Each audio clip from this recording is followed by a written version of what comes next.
Yan, kung saan merong masarap tayo ay pumunta. So, nandito kami ngayon sa may Somo Market. Okay, so nakikita nyo maganda yung araw ngayon. So, syempre walang ulan kasi ang ganda nga.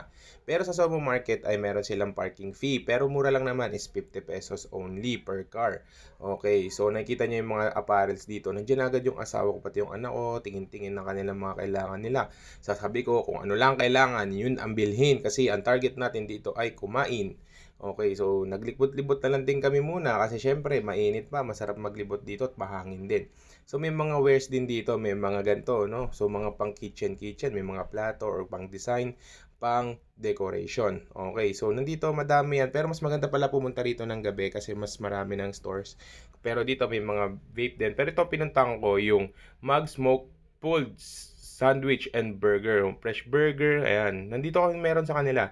Ito yung kanilang grilling station or dito niluluto yung kanilang mga beef, okay? So, bakit may ganon? So, syempre dun ini-slow cook kasi yung ating mga beef and pork. Okay, so nakikita nyo naman, fresh vegetable yung kanilang gamit. Then, ang kapal na kanilang bread. So, nakikita nyo, ang order ko kasi dito yung loaf bread, fresh loaf bread. Okay, so nakikita nyo nilalagyan na ni ate ng mga kung ano-anong ingredient. So, yan, kumukuha na siya ng pulled beef dito. So, syempre, ginagrams yan dito. Kasi nakalagay is pag fresh loaf, I think is 50 grams. Pag mga fresh burger is 80 grams. Correct me if I'm wrong. Pero nakikita nyo dito is may hotdog sila or yung sausage nila dito. Tapos ito yung beef. Ito fresh na fresh yung kanilang vegetable, promise. Eh kung nakikita nyo yung cheese, yun, sapat lang naman. So yan, assemble time na. So syempre, inulit ko lang tong video para makita nyo pa rin yung pagkakagawa nila, no? Na ganyan yung pagkakagawa nila ng mga product nila dito sa Mag Smoke. Okay, so yun ang, i-zoom in nyo na lang or i-post nyo na lang para makita nyo yung mga prices. Pero ang binayaran ko is 199 fresh loaf. Okay, yun ang aking order. So, dyan nga yun niluluto yung kanilang beef. Okay, slow cook yan kasi smoke ang gamit nila. Pinapaluto gamit ang usok. Okay, so slow cook yun. Okay, so nandito tayo ngayon. Ayan, ito yung stores na nila bale. So, nandyan yung mga dressing and sauces nila sa harap. So, okay, game.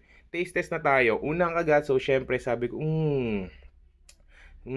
sabi nila anong lasa, yun, napailing ako. Pero ang sarap kasi ng bread nila dito. Pati vegetable is masarap yung kanila, okay? So, yun, napapailing na lang ako. Pero, well, honestly speaking, try nyo na lang din. Pero kasi syempre, para sa akin, matabang yung lasa. Pero sa iba siguro, masarap. Pero para sa akin is, sakto lang siya. Hindi ganun appealing, hindi ganun yung strong yung flavor. Hindi, yung smoke feels, wala eh. Wala talaga. So, trinay talaga namin yung best. Inubos na rin namin syempre kasi bayad. So, yun lang. Try nyo. Pero para sa akin is, hanap na lang kayo kasi meron pa dito sa loob na mas masarap pa dito.